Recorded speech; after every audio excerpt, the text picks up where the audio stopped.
মোহাম্মদ আশরাফুল বাংলাদেশ ক্রিকেটের প্রথম সুপারস্টার। শেষবার আন্তর্জাতিক ক্রিকেট খেলেছেন 2013 সালে। তবে 2025-এ এসেও আশরাফুলের জনপ্রিয়তা আজও আছে। আয়ারল্যান্ড সিরিজে টাইগারদের ব্যাটিং কোচের দায়িত্ব পালন করতে থাকা অ্যাশ সিলেটেও পাচ্ছেন ভক্তদের ভালোবাসা।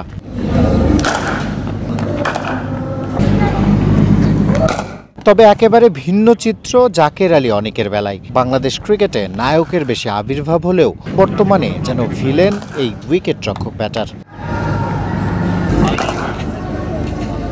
বুধবার লাঞ্চ বিরতির আগে মাঠ থেকে ব্যাটিং কোচ মোহাম্মদ আশরাফুলকে সাথে নিয়ে নেটে যাচ্ছিলেন জাকের। ঘরের মাঠের ক্লাব হাউসে থাকা গুটি কয়েক দর্শকই ভুয়া ভুয়া স্লোগান দেন জাকেরকে উদ্দেশ্য করে। হাতের ইশারা দিয়ে আশরাফুল দর্শকদের থামতে বললেও থামেনি দর্শকরা। দর্শকদের দুয়োধ্বনি দেওয়া বন্ধ করতে পারেননি আশরাফুল। তবে যেটা তিনি করতে পারেন, যে কাজের জন্য আইরিশদের বিপক্ষে সিরিজে দলে যুক্ত হয়েছেন, সেটাই করলেন লাঞ্চ বিরতি শেষ হবার আগ পর্যন্ত।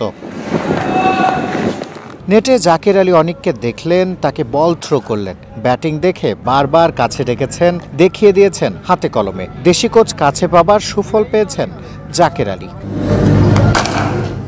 লেগ সাইডে ছাড়া খেলতে পারেন না এমন দুর্নাম আছে জাকের আলীর। এই দুর্নাম খোঁচানোর চেষ্টাই করছেন গুরু শিষ্য মিলে। জাকের সেই চেষ্টায় সফল হবেন কিনা তা সময় বলে দিবে। তবে ঠিকই মনে রাখবেন আশরাফুলের কথা, যিনি কিনা দর্শকদের গালিকে তালিতে পরিণত করার জন্য সর্বোচ্চ চেষ্টাটা করছেন।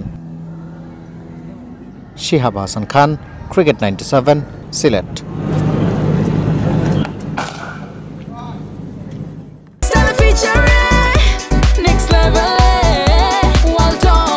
Side by side fridge